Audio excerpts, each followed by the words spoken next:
안녕하세요. 조효주, 김영빈, 이준서, 송수연, 한지우는 환경을 위해 필요한 음식 폐기물 문제 해결이라는 주제를 가진 프로젝트를 준비했습니다. 이번 시간에는 음식 폐기물에 관련한 내용을 담은 내용이니 시청에 앞서 참고해 주시면 감사하겠습니다. 저희 5조는 1번 음식 폐기물 배출량 현황, 2번 음식 폐기물의 문제점들, 3번 음식 폐기물 처리 과정, 4번 음식 폐기물 문제 해결, 5번 음식 폐기물 줄이는 실천 방안들 순서대로 프로젝트를 진행해 보도록 하겠습니다. 여러분들은 하루에 음식 폐기물이 얼마나 발생하는지 알고 계신가요? 연간 배출되는 쓰레기량은 하루 평균 15,903톤, 연간 573만 톤이나 된다고 합니다. 전체 쓰레기량의 70%가 음식점 및 가정에서 나오고 있다고 하는데요.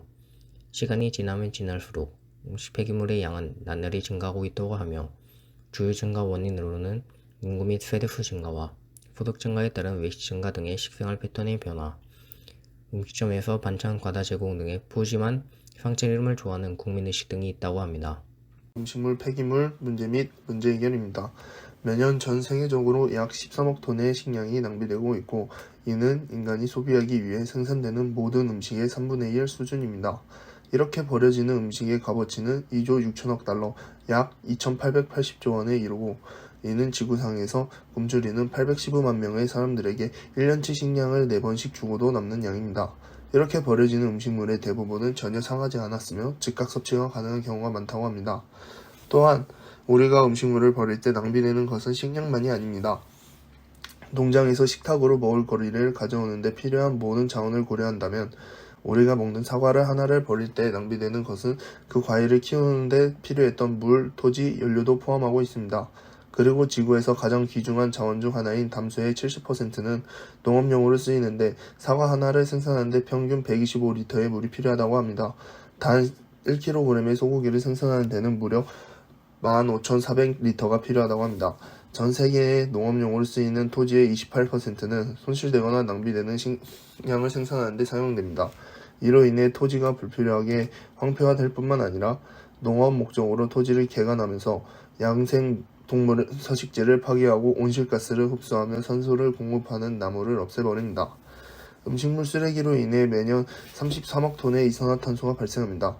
식량을 생산하고 운송하는 데 화석연료가 사용될 뿐만 아니라 음식물 쓰레기 자체에서도 메탄가스가 배출됩니다. 국가로 치면 우리나라는 음식물 쓰레기는 중국과 미국 다음으로 많은 양의 온실가스를 배출하는 셈입니다. 또한 우리는 정말로 필요해서 음식을 사기보다는 원하는 것을 원하는 시간에 먹을 수 있는 선택권을 위해 구매하는 경우가 많습니다. 미국과 유럽의 소비자는 평균적으로 마트에서 사오는 식료품의 약 4분의 1 이상을 버린다고 합니다. 한국은 이보다 많은 수준으로 1인당 매년 평균 130kg의 음식물 쓰레기를 배출하고 있고, 경제성장과 기술 발전으로 풍요로운 삶을 누리게 된 반면에 과잉 생산과 과잉 소비로 엄청난 수준의 자원을 낭비하고 있습니다. 음식물 처리 과정입니다. 부산물로 반출되는 과정과 사료화하는 과정으로 나누어서 설명하겠습니다. 부처리 과정에 설명하기에 앞서 주요 공정에 대해 설명해 드리겠습니다. 반입 호퍼는 최초 음식물류 폐기물을 반입하여 처리하기 위한 임시 저장소로 들어가서 컨베이어로 필요한 적정 시설로 이송 공급하는 장치입니다.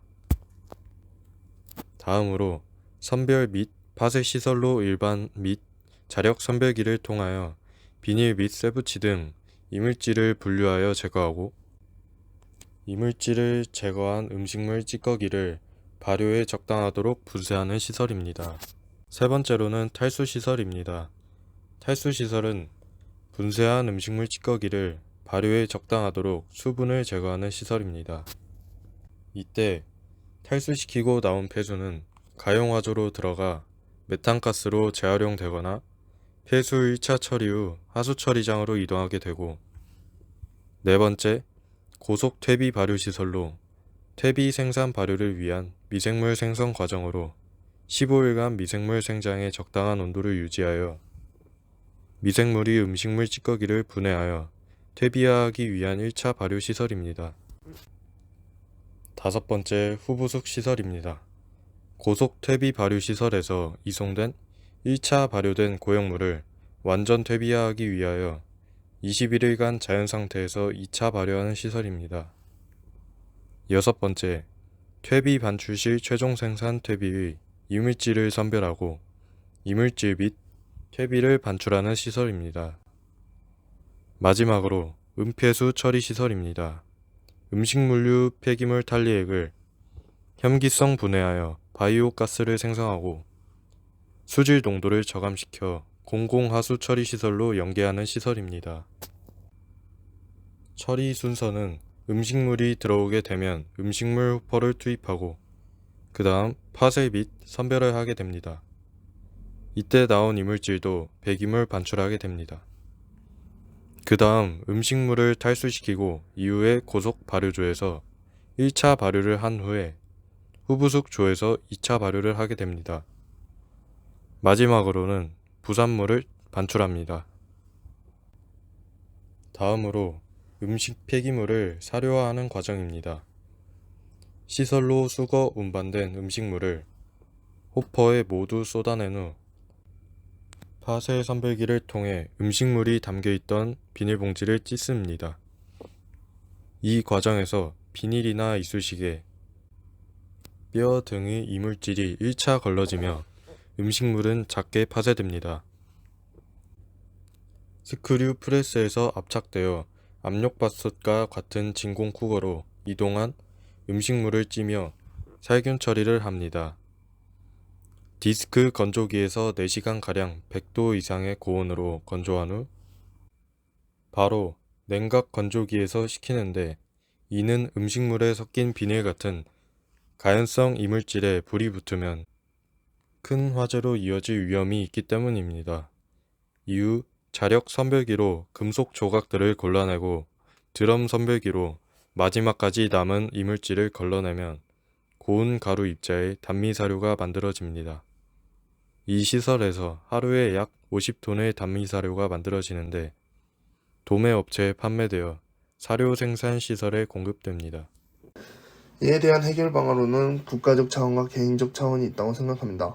현재 정부의 음식물 쓰레기 정책은 배출량을 줄이는 것보다 배출된 음식물 쓰레기를 어떻게 처리하는가에 초점이 맞춰져 있습니다.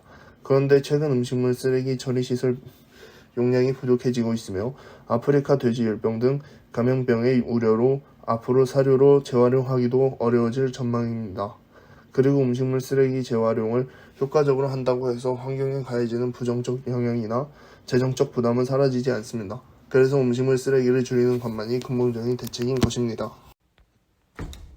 마지막으로 음식 폐기물 줄이기 실천 방안입니다.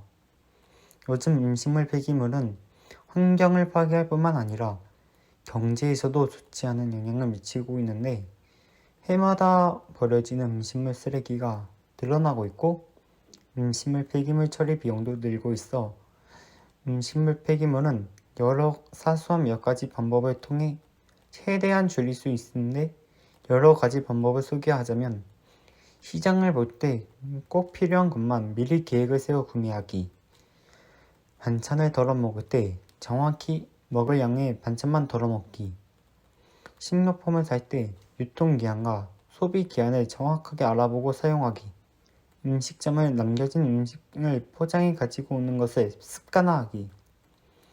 이거 말고 먹지 않은 재료를 육수를 내는데 활용한다든지 음식물을 버릴 때 물기를 쭉 제거해 버리는 것이랑 음식물을 분리할 때 채소의 뿌리, 옥수수심, 호두, 밤 등 딱딱한 껍데기나 과일의 씨, 고기 뼈다구, 어패류 껍데기, 생선뼈, 달걀 껍데기, 일회용 티백 등 음식물 쓰레기가 아닌 일반 쓰레기로 분류해서 버리시면 음식물 폐기물 줄이는데 굉장히 효과적입니다. 음식물 쓰레기를 줄이는 것만으로도 돈을 아끼면서 환경 친화적인 삶에 한 발 다가서는데 어쩌면 가장 쉬운 방법일지도 모릅니다. 이상으로 5조 환경을 위해 필요한 음식물 폐기물 문제 해결 발표를 마치겠습니다.